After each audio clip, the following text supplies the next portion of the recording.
Apere Oba ti Sofo ẹ̀yin èèyàn nípínlẹ̀ Ọ̀ṣun. Ẹgbẹ́ ẹ̀yin èèyàn kí lohun tó lè dé, kí lohun tó lè ṣẹlẹ̀ tí Apere Oba tí ó fi Sofo nígbà tí wọ́n já ìlú yẹn, wọ́n já wọn lógun. Bẹ́ẹ̀ sì ni Kábíyèsí ò wàjà. Kí lohun tó lè ṣẹlẹ̀?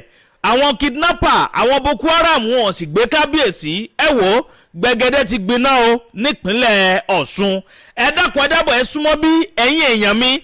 Ẹ gbọ́ wìrìwìrì lónìí wọ́n yọ ọba kú òbí ẹni yọ jìgá látàrí pé kí ni wọ́n ní Kábíyèsí ń fẹ́wọ́, Kábíyèsí ń ṣe fúrọ́ọ̀dù. Ẹ wò ó Kábíyèsí ó ti wà lọ́gbà ẹ̀wọ̀n báyìí.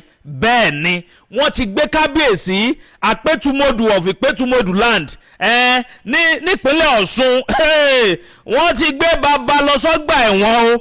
Bó ló ṣe ṣẹlẹ̀, bó ló ṣe jẹ́, gbogbo ẹ̀ pátápátá lẹ́ ó láǹfààní láti gbọ́ nínú fọ́nrán eléyìí tí mo mú wáyé.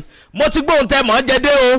Àwọn ìròyìn yàjóyàjó, ìròyìn ajá àbálẹ̀ lórí ìkànnì àdàbà tẹlifíṣàn bíi náà lẹ́tì láǹfààní láti máa gbọ́. Ẹ dákun ẹ dábọ̀ ẹ súnmọ́ bí ẹ bá wọn nǹkan fìdílé tàbí kẹ fìdílé nǹkan kẹtún wá fetí gbéyàwó ọ̀rọ̀ torí pé kíni eléyìí ó gbẹnu tán ó lékenkà bẹ́ẹ̀ náà ló pakasọ. Ẹ wò Ọba Gbénga Olóyèdé Apétúmodù of Ìpétúmodù land. Wọ́n ní bàbá yìí ń fẹ́wọ́ o. Bó ló ṣe jẹ́, wọ́n ti yọ bàbá kú o torí pé kíni wọ́n lọ́rọ̀ yìí ti wà nílé ẹjọ́ pé ilẹ̀ ti ta sí díẹ̀ o tó jẹ́ pé wọ́n ti ń dúró de Kábíyèsí pé Kábíyèsí ń bọ̀ yóò tó dé yóò tó dé yóò tó dé. Kábíyèsí ò mà dé. Kábíyèsí Ọba Gbénga dual citizen ló ní, bó ṣe jẹ́ ọmọ orílẹ̀-èdè Nàìjíríà ń bì náà ló tún ṣe jẹ́ ọmọ orílẹ̀-èdè Amẹ́ríkà.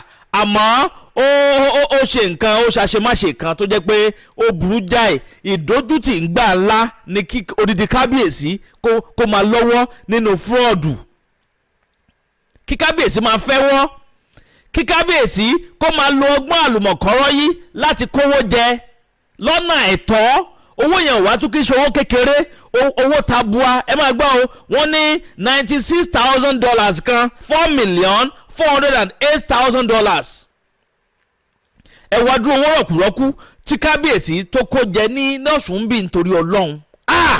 Wọ́n ní gbogbo COVID-19 emergency loan pé Kábíyèsí ló lọ gbà o. Gbogbo owó tó yẹ kí wọ́n fi ran àwọn olókòwò kéékèèké kí wọ́n fi ràn wọ́n lọ́wọ́ ní gbogbo àkókò ìgbà tí COVID-19 ti ń bẹ́ ń ta. Wọ́n ní gbogbo loan tí bàbá yìí lọ gbà ó kàn ṣáà ń kówó yẹn jẹ ní ń kó mi. Bẹ́ẹ̀ ni wọ́n ní wọ́n ti dájọ́ fún Kábíyèsí o. Wọ́n ti lọ ti Kábíyèsí sọ́gbà ẹ̀wọ̀n lọ́wọ́lọ́wọ́ báyìí o.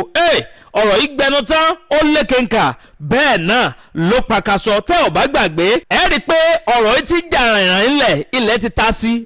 Ó tó bí ọjọ́ bíi mẹ́ta báyìí sísìn tó jẹ́ pé wọ́n ti rẹ̀ sí ń fa Kábíyèsí tọ̀tún tí wọ́n bẹ̀rẹ̀ sí ní fà á sósì. Àmọ́ wọ́n padà dá Kábíyèsí sẹ́wọ̀n ẹ̀wọ̀n ọdún 4 gbáko ni Kábíyèsí ó lò. Wọ́n ti rìmáìndì Kábíyèsí látijọ́ yìí kó tó di pé wọ́n padà dájọ́ fún finally. Wọ́n ní gbogbo àwọn ọmọ Ìpétúmodù nípínlẹ̀ Ọ̀ṣun, wọ́n ní gbogbo wọn ti dúró wọ́n ti retí remú tí wọ́n ń dúró de Kábíyèsí pé Kábíyèsí fẹ́ dé ẹjá dúró dé, ẹ má yọba mi, ẹ má ṣe gbẹ́, ẹ má ṣàwọ̀, ẹ má ṣe kòkò bàbá àsásun. Àmọ́ ọ̀rọ̀ yẹn ti wá dójú ẹ̀ báyìí. Wọ́n ní wọ́n ti pe àwọn aríbilẹ̀ àti fágbémókun pẹ̀lú àwọn afọbajẹ tí ń bẹ ní ìpínlẹ̀ Ọ̀ṣun. Wọ́n ní wọ́n ti pe gbogbo wọn pé kí wọ́n lọ gbọ̀pá àṣẹ kúrò lọ́wọ́ Kábíyèsí tí ń bẹ ń bẹ̀ tẹ́lẹ̀ o. Pé Kábíyèsí táwọn fẹ́ nílùú Ìpétúmodù, àwọn ò fẹ́ Kábíyèsí tí ń ṣe fúrọ́ọ̀dù àbí Kábíyèsí tí ń fẹ́wọ́. Pé Kábíyèsí yẹn kó ń ra wà lọ́gbà ẹ̀wọ̀n tiẹ̀ kí wọ́n tètè yan ẹlòmíì. Wọ́n níbi tó bá gbé ọ̀pá àṣẹ sí kí wọ́n tètè lọ gbà ní kíákíá ni o, láì fi àkókò ṣòfò.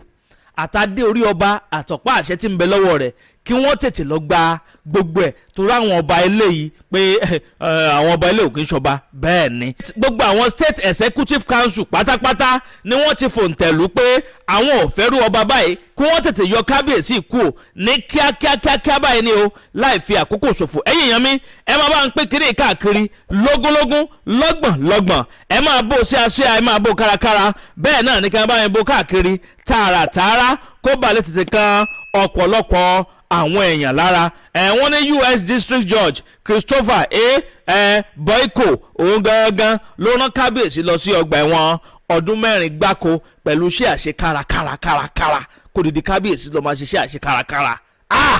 Wọ́n ti dojú àṣà dé, bẹ́ẹ̀ ni wọ́n ti sọ àṣà wọ́n ti sọ de nǹkan míì. Kódà wọ́n ní pé gómìnà Adémọ́lá Adélékè ti ìpínlẹ̀ Ọ̀ṣun òun náà ti bọwọ́ lù ọ́ wípé kò sí ṣíṣe kò sáìṣe báyìí níbi tọ́rọ̀ yìí tó dé dúró báyìí wọ́n padà yọ Kábíyèsí ni àwọn ò lè máa dúró de Kábíyèsí kó má kàn dàbẹ́ ni pé mò ń ṣe àhesọ ọ̀rọ̀. ẹ jẹ́ n sáré ka díẹ̀ fún yín bí ọ̀pọ̀lọpọ̀ àwọn ìwé ìròyìn lọ́lọ́kan òjọ̀kan ni wọ́n ti gbé eléyìí kì í ṣe fake news àbí nǹkan wọ́n yọ ọba aláyé ni wọ́n yọ kó finally torí pé kíni ó wà lọ́gbà ẹ̀wọ̀n lọ́wọ́lọ́wọ́ báyìí bí mo ṣe ń bá yín sọ̀rọ̀ yìí.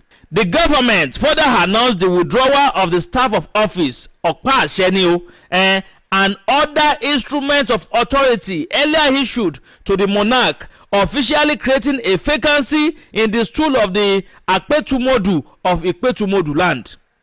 The Osun State government has formally removed Oba Gbenga Oloyede as the Apetumodu of Ipetumodu in the Ife North local government area, bringing an end to his reign and declaring his stool vacant. Wọ́n ti pàṣẹ pé Apere ti Sofo ẹnikẹ́ni tó bá wù tó fẹ́ jẹ bóyá wọ́n sì ń jọba nù ìdílé wọn ni kó tètè máa bọ̀ báyìí torí pé kí ni ọba tí ń bẹ́ńbẹ̀ tẹ́lẹ̀ kò wájà o bẹ́ẹ̀ sì lógun òkú ọba ń ṣẹ̀wọ̀n lọ́wọ́ ni. ṣèbó máa sọ pé orí adé òkè ń sùn ta orí adé eléyìí kódà ọgbà ẹ̀wọ̀n ní ń sùn o pẹ̀lú iṣẹ́ àṣekárakára eléyìí ó gbẹ̀nu tán ìbanilójú jẹ́ gbáà ayé àtọ̀run ni eléyìí kó dìde ọba aláyé kó lọ́ọ́ máa sùn sọ́gbà ẹ̀wọ̀n lórílẹ̀‐èdè Amẹ́ríkà lọ́hùn.